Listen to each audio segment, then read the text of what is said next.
我是苏曼多。一觉醒来之后，我很想给你讲讲有关我和特莱弗在秘鲁探索失落的印加文明的全部经历。我们将从库斯科古城开始，一路前往天空之城马丘比丘。你准备好了吗？今天我们就从热带雨林一下子就飞到了高原上，从非常热的地方到了非常冷的地方。然后这是在库斯科，我们去逛一逛这个小城吧。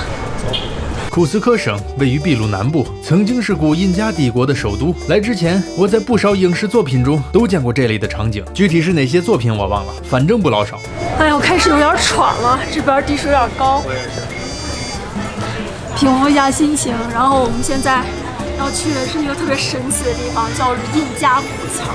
因为印加人非常的聪明，他们有非常高超的这种石头的工艺技术，然后他们把那些石头就非常完整的，而且天衣无缝的衔接在一起，连一张纸都插不进去，而且抗震能力一流。我们去看看吧。走。16世纪，西班牙人入侵库斯科，从此留下了不少巴洛克风格的建筑，也保留了一些当地建筑。也就是说，我们对印加文明的探究是从它的覆灭开始的。好多小商店，等一下我们看一下。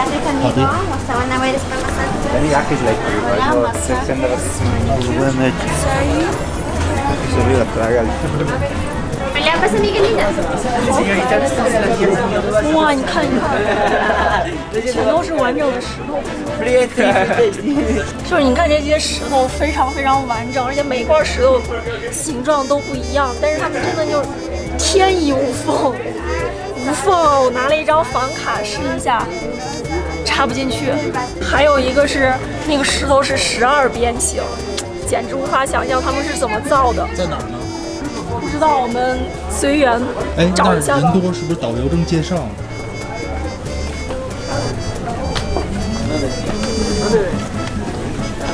？1、2、3、4、5、6、7、8、9、10、11、12，就是这块，12边形。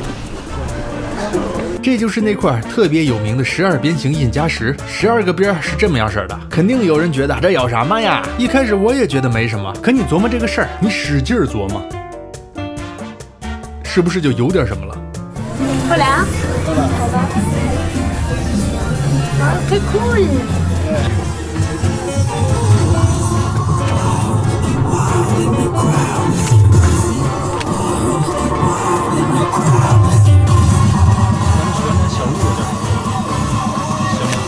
是的，这个小点，这个小，哇，真软哎！这种的手感真好哎！哎呀，跟小龙猫似的。Baby alpaca with the skin. Alpaca? No, baby alpaca. Alpaca is rough, is itchy alpaca. Baby alpaca is soft. Baby alpaca. 手感真好。我们买一个吧。行。你知道这边盛产羊驼哦，不对，盛产羊驼相关的一系列东西。你看，超可爱，手感不知道，手感超好。这要真是羊驼毛都形成那感觉啊，就像是如果你闭着眼碰上去，感觉不到。然后你好好的去摸的话，哎，手感特别好。要不咱买一这个吧？这是库斯科大教堂，很遗憾，因为我们只在库斯科短暂停留，所以没有进去。不过据说这座教堂里也有一幅名叫《最后的晚餐》的壁画，长这样，中间盘子里的食物我遮住了，等会儿告诉你是什么。我也吃了，味道还不错。今天在广场上应该是有一个集市，我们可以看看卖什么的都有。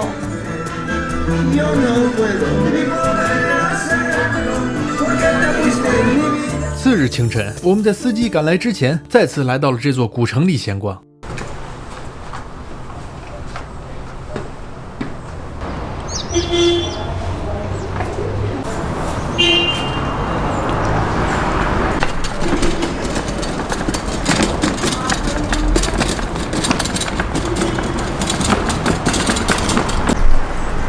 他们去上学吗？集体上学去。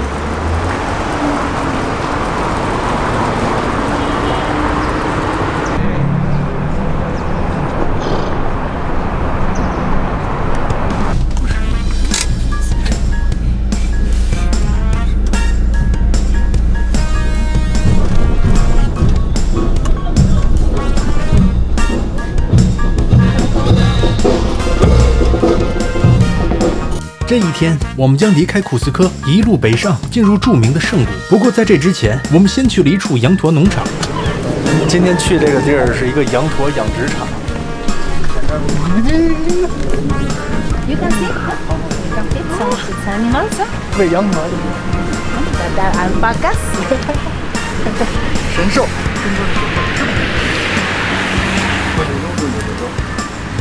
咦，它怎么是这个颜色呀？它什么色的都有。其实羊驼跟驼羊是两种动物。那这个是？这个是 this alpaca， 这是羊驼。羊驼应该是脆瓦。脆瓦。驼羊的耳朵是立着的，然后比较凶。这个羊驼就是那种，它那种感觉有点不对劲的这个羊驼，不像那种笑眯眯的那个哈。不可爱呀！生物分门纲目科属种嘛，羊驼和驼羊都是骆驼科，但是下边的属就不一样了。但是这个羊驼应该是比较温顺的。Can I touch it? Yes, but you need some food, huh?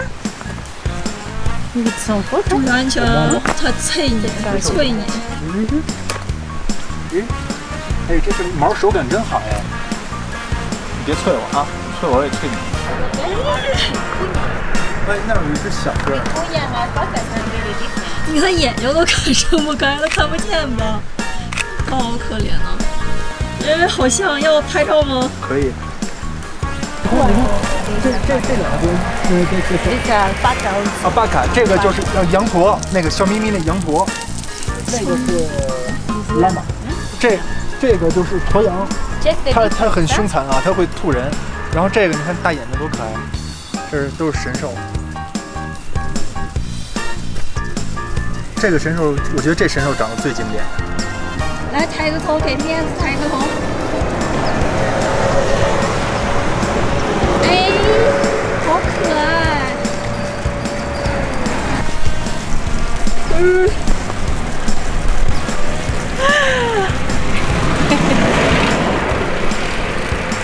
我不敢伸手，但是它，哇，我很想抱你啊！你看它，你看它。你看这个就是拉玛驼羊，驼羊就是长领，开始吐了，这应该是驼王。我感觉它要退了。Don't afraid, huh? I'm not aggressive.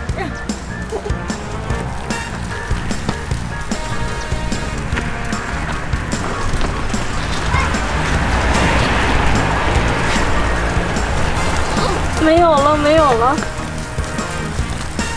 没了，应该了。So the tonality is a little orange, but she added.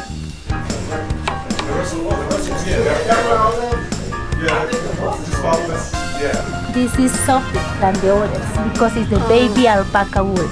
This belongs to the adult alpaca and this one to the baby alpaca. 特别的柔软。然后这个是小羊驼的毛做的，然后这个就比那个更软了，这是小羊驼的。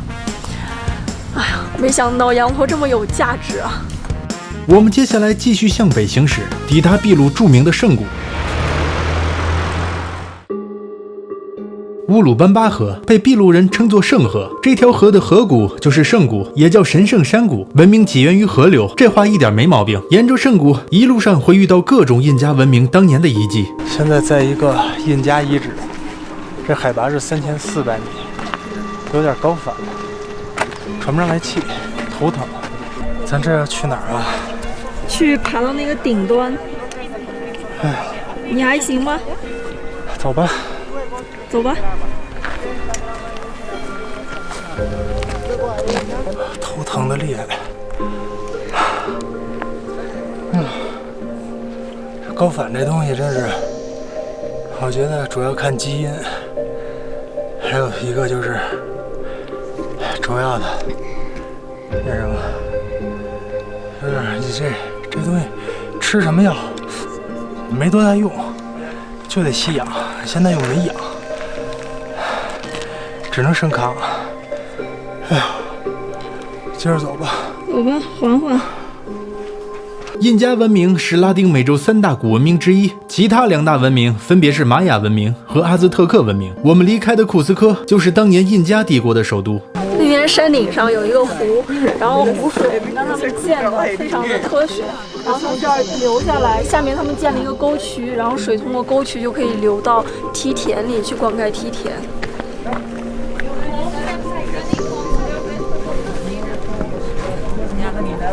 那边的山上有非常多的洞，然后那些洞呢是印加人死之后，他们就会把尸体放在那儿，相当于是墓穴一样。你看这个图片就是发现的骷髅和死人。When the people die, the guys clean the body with coca leaves. After this, they make some incisions in the side of the body to be drain all the blood. After this, they make some cut in the side of the body to take out all the internal organs. Also, the brain was taken out by the nose, like the Egyptians. When body was empty, without internal organs, inside the body, the people refill the body with salt. Why they use salt? To be dry the body fast. 你觉不觉得很像重庆的那个玄关？对，但是玄关那个就是只是单纯的放上去。对，但是他们还要做成类似木乃伊那种东西，再把它缩小，把人就变小，只有骨头啊什么的，然后抬上去。Also, the cantons in the lower part.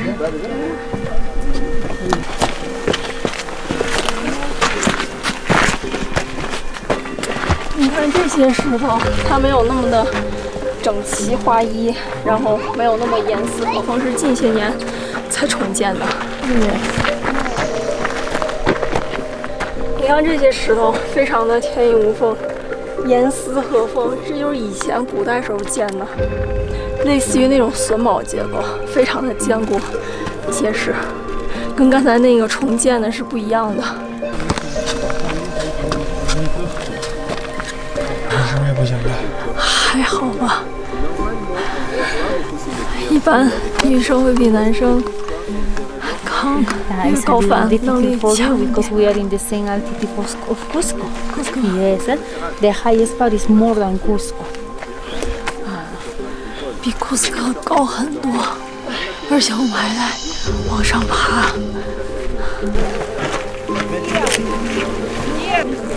Hay pobladores todavía ahí arriba que yo Chiquis.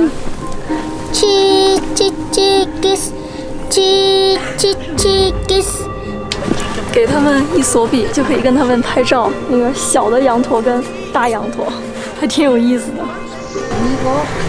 这儿有个小羊驼。你要不要买个这个去圣谷的时候穿，去马丘比丘的时候穿？算了，这个是戴头上那个吧？是吧？是。 15, okay? 50, yeah, 3 solmos. ，It's okay. Oh, thank you. Yeah. Thank you. Like this? Yes. It's okay.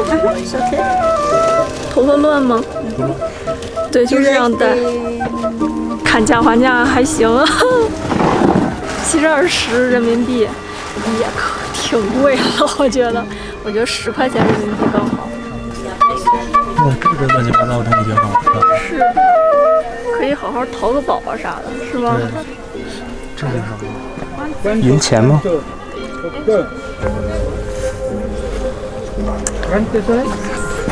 这是印加人吧？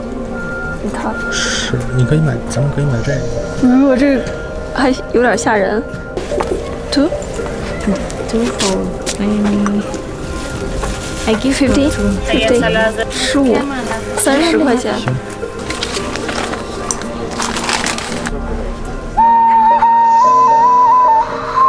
咱们买多买少，人都还挺高兴的。对。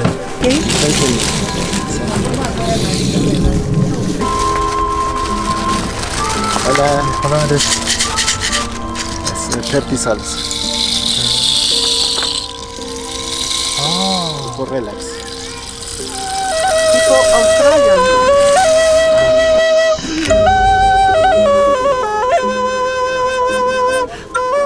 下来，我们即将抵达圣谷的最后一站，也正是我们前往马丘比丘前的最后一站——欧砚台。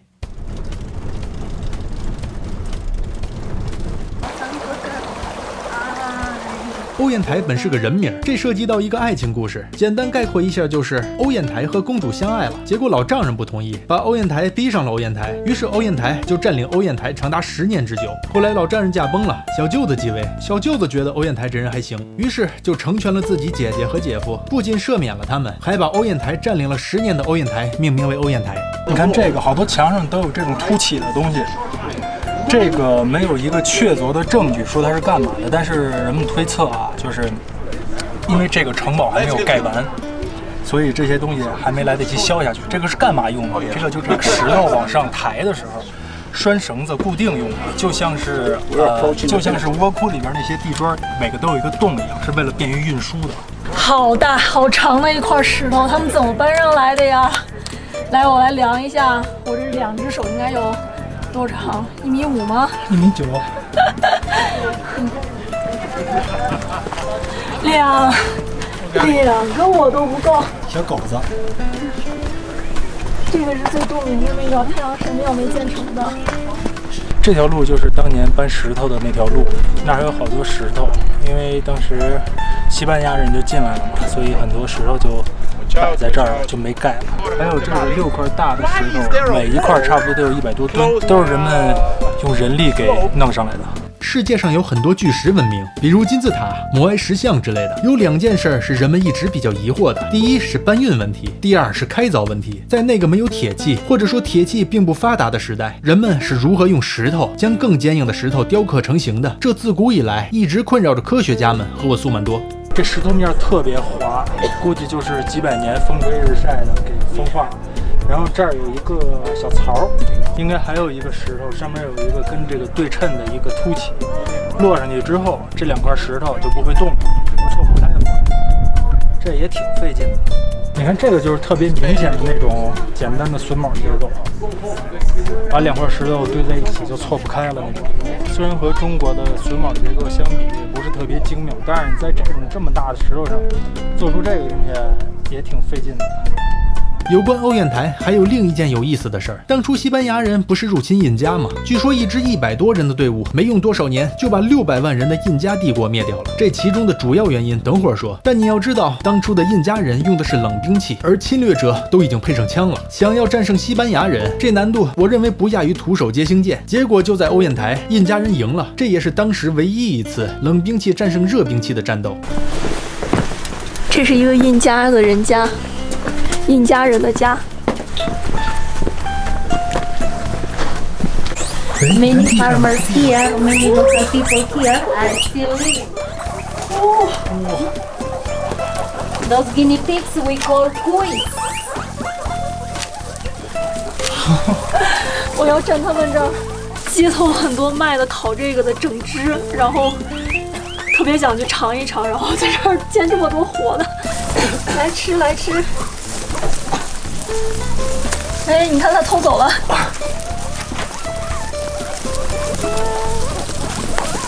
What's this? Right here we call cuis, are the guinea pigs. 想摸它一下，但是说它速度特别快，不知道能不能摸着啊？趁它不注意，哎。这些可爱的小动物就是荷兰猪，也叫豚鼠。接下来我们来讲讲它们的味道。这是小豚鼠，其实也叫荷兰猪吧，就是那天我们见那个活蹦乱跳、特别可爱的，外焦里嫩，超好吃。你能想到它会变成这个样子？想不到，不错不错。然后这草泥，这个羊头的肉。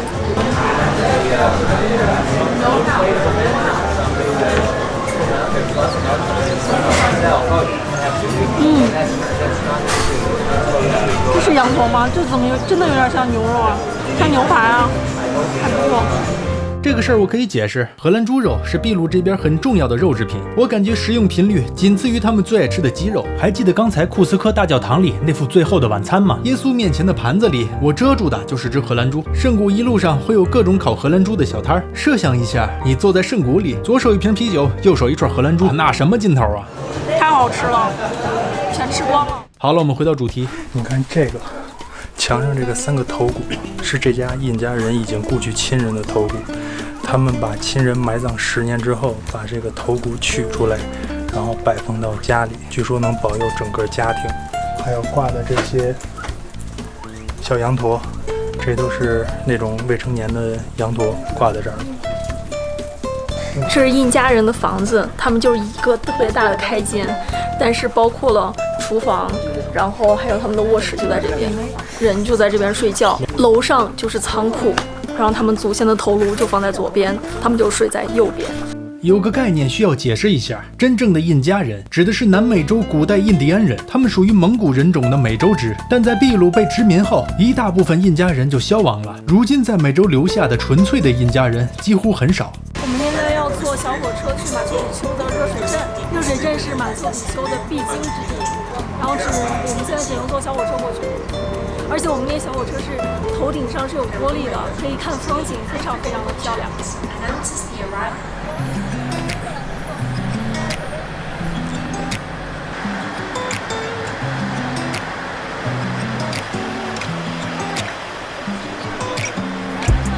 哇，我们就在最前面，第2排。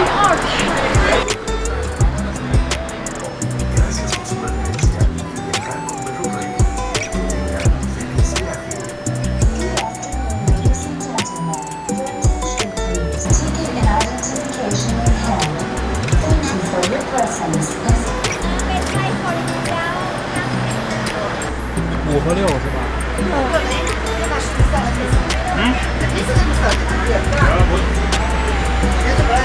是这2个。是的。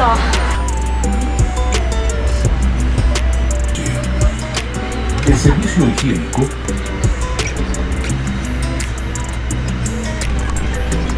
我们现在就在去马丘比丘的小火车上，然后这小火车特别的漂亮，因为它的都是玻璃，还有风景。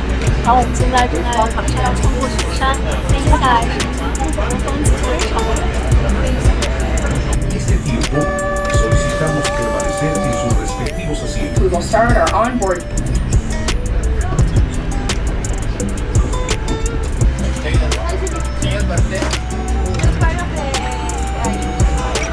小火车上还有果汁，还有巧克力、甜点，超好吃的，你要吃一口吗？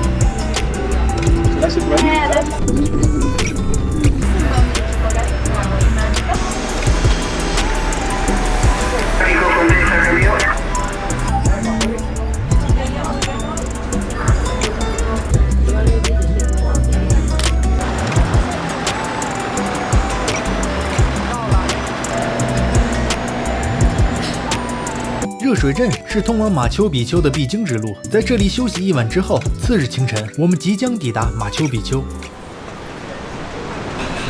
我们已经到马丘比丘门口了，我觉得我们来特别早了，已经，现在是7点钟，7点10分，但是已经排了特别多的队，我们是不是应该早点来，还能看个日出啊？好像7点才开门吧？你知道2013年的时候这儿接待多少人吗？40万人，然后之后就限流了，每天只能固定的人数上山，所以必须要提前买票，太多人了。哎呀，这得走到什么时候是个头啊？太累了，我已经喘不上气了，看不到头啊，七拐八拐的，人太多了，就跟着人。游览车就好了。哦，我看到了。哦。马丘比丘遗址，世界新7大奇迹之一，印加文明的象征，建成距今约600年。这里也被称作天空之城，依然有无数谜团无法破解，搞得我都有点膨胀了。克丘亚语是南美原住民的语言，马丘在克丘亚语里是古老的意思，比丘是山的意思，所以马丘比丘并不是这座城市最初的名字，只是后来的人们对它的称呼而已。Temple of the Sun。哦，这是 sun 的意思 ，SOL。很多商店都叫这个名字，就卖什么羊驼的那些织品啊等等精品店。然后我就想这是啥意思呢？原来是太阳神庙，就是太阳的意思。Temple of Sun， 太阳神庙。这个就是太阳神庙，据说是6月21号的时候。太阳从它的正对面升起，然后阳光呢正好穿过这道窗户，然后还有一个重要的日期就是11月22号，太阳从另一边升起，正好穿过另一面窗户，所以这是他们印加人两个最重要的节日。6月21号呢就是他们的新年，在印加人的这个体系里边啊，认为太阳是他们的父亲，在印加人这个社会体系里边是没有家庭概念的，只有这种 neighbor， 只有这种邻居的关系。印加文明没有文字，所以很多疑问还没有办法解释。就比如它最初的名字究竟是什么，或是身处地震带，为什么当初的印加人会选择在这么高海拔的山上建立城市？所以印加人将墙砖打磨成各种形状，无非都是为了一件事儿，那就是抗震。感觉印加人一辈子都在和地震抗争，抗震从娃娃抓起那种。我们现在在这个印加人之前住的房子里边，它墙上有很多这种东西，然后还有门。我们刚才看见的门，它都是一个梯形的。为什么是个梯形的呢？因为古时候印加人呢，为了防止地震，所以建成这种形状。你看，你想啊，一个人如果站在这儿，双脚并拢，你一推他就倒了。但是你两腿分开成一个梯字形的话，你就会很稳固。这就是印加人想到的。而且呢，你在库斯科看所有的教堂，如果是这种垂直而建的教堂，那就是西班牙人建的；如果是有一点倾斜的教堂，据说都是印加人的教堂。而且据说这种形状的东西还能减弱地震波。有一个特别好玩的东西啊，喂，听见回音了吗？这个门是这个马丘比丘的一道大门，有2米高。以前印加人的身高呢，其实并不算太高，1.7米就算大高个儿了。这个门呢，是为了当时抬着国王从这儿过的一个门，所以很高。当时印加人的个子很矮，但是导游说啊，他们的肺非常大，所以他们更适合在高原上生活。但是，在尼泊尔的时候啊，有一个夏尔巴人，人们对他们的解释为什么能在高原上生活呢？是因为他们的红细胞的含氧量比常人高，所以这就不好说了。究竟能在高原上生活，是因为肺大呢，还是因为红细胞里边含氧量多呢？这谁也说不好。反正我高原反应是挺重的。是的。现在就说几句话就出来了，少说2句吧。好。对于马丘比丘的发现，最主流的说法是1911年时被美国人发现的，也有人认为在这之前有德国人就已经发现了马丘比丘。由于西班牙人入侵的时候并没有发现这里，所以遗址保存的还算完整。但被发现之后又丢了什么，可能已经没有人知道了。你看这2块石头，印加人自己做的2块石头，跟后面的那个山是完全一样的，基本上。然后这个小的山叫 Happy， 就是它叫快乐山。然后这个小的。结束了马丘比丘的参观，我们再次乘坐小火车返程。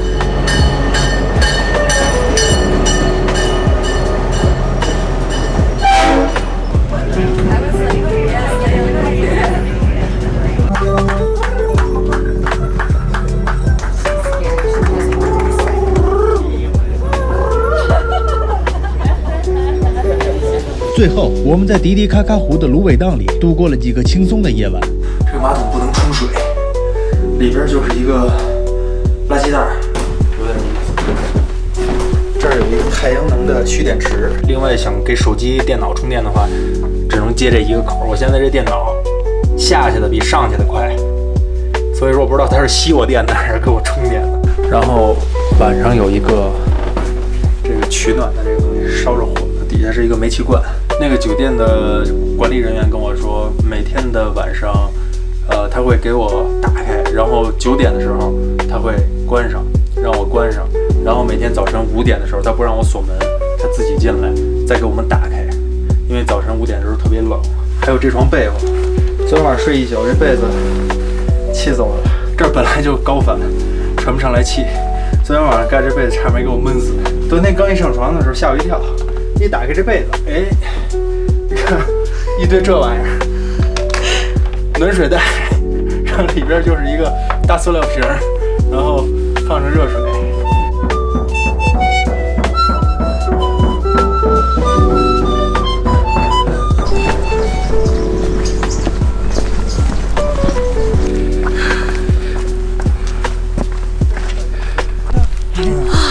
太舒服了。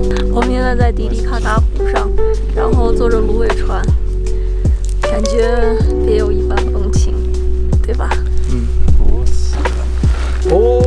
这就是我们见到的印加文明。但要谈及文明的起源，或许可以追溯到几千年前了。而印加文明真正的兴衰不过几百年。刚才说到了100多人的队伍是如何让一个文明覆灭的问题，研究者发现很有可能是统治者带来的病毒和疾病让印加人彻底消失的。虽然早已覆灭，但没有人可以磨灭他们存在过的事实。人们留下的幻想，也许才是对失落的文明最崇高的敬意。